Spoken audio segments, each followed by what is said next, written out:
SPDGR. Saya mengajar di SMA Negeri 1 Mandah, Indragiri Hilir Riau. Saat ini saya sedang mengikuti BIMTEK Kepala Laboratorium yang diselenggarakan oleh Universitas Pendidikan Indonesia secara daring. Tentang BIMTEK.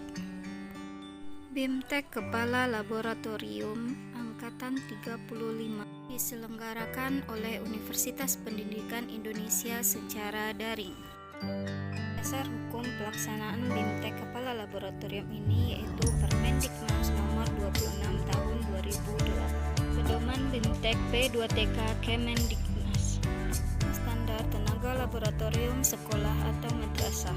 BIMTEK 35 yang secara online dimulai sejak tanggal 6 Mei sampai dengan 10 Juni tahun 2023 dan dilakukan dengan dua cara yaitu sinkronus dan asinkronus. Sinkronus dilakukan melalui Vcom Zoom dan asinkronus dengan mengisi tugas LMS tiap hari yang ada di akun LMS. Jam pelajarannya yaitu sebanyak 185 JP. Sinkronus dilakukan setiap hari Sabtu dan Minggu. Setelah menyelesaikan BIMTEK ini, kita akan memperoleh sertifikat kepala laboratorium yang akan dikirimkan melalui alamat para peserta. Tujuan saya mengikuti BIMTEK Kepala Laboratorium yang diselenggarakan oleh Universitas Pendidikan Indonesia adalah untuk meningkatkan pengetahuan saya tentang cara pengelolaan dan pengorganisasian laboratorium di sekolah, serta mendapatkan sertifikat yang akan menunjang karir saya. Baiklah, pada kesempatan kali ini saya akan mengajarkan tentang materi sel adalah unit struktural dan fungsional terkecil penyusun tubuh makhluk hidup. Sel pertama kali ditemukan oleh Robert Hooke. Dia melakukan pengamatan pada sel gabus. Nah, di sana dia menemukan bahwa ada ruang-ruang kecil dari sayatan gabus yang diamati di bawah mikroskop, hingga dia menamai ruang-ruang kecil tersebut sebagai sel. Berdasarkan ada tidaknya membran inti yang melindungi inti sel, sel dibedakan menjadi dua macam, yaitu yang pertama sel prokariotik dan yang kedua sel eukariotik. Sel prokariotik adalah sel yang intinya tidak dilindungi oleh membran inti. Contohnya adalah bakteri. Sedangkan sel eukariotik adalah sel yang intinya dilindungi oleh membran inti.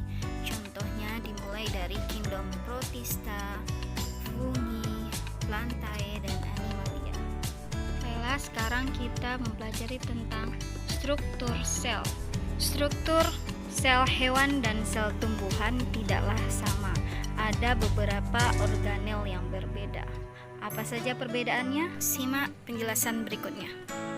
Coba perhatikan gambar sel hewan dan sel tumbuhan tersebut.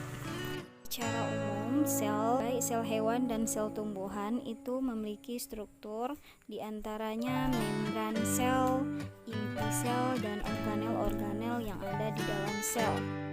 Nah, sekarang di mana letak perbedaannya? Nah, coba perhatikan pada gambar.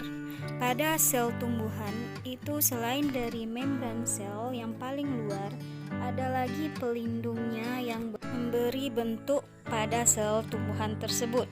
Itu dinding sel. Jadi perbedaan pertama antara dengan sel tumbuhan adalah dinding sel. Selanjutnya kita perhatikan pada organel yang ada pada sel tumbuhan. Ada organel yang berwarna hijau. Nah, itu namanya kloroplas dan itu tidak terdapat pada sel hewan. Oke, sudah ada dua perbedaan antara sel hewan dengan sel tumbuhan. Perbedaan selanjutnya yaitu pada sel hewan terdapat sentriol, sedangkan pada sel tumbuhan tidak ada sentriol. Selanjutnya, pada sel tumbuhan terdapat vakuola yang besar, dan pada sel hewan tidak terdapat vakuola. Itulah perbedaan dari sel hewan dan sel tumbuhan. Semoga bisa dipahami. Baiklah, sampai di sini materi tentang sel, perbedaan sel hewan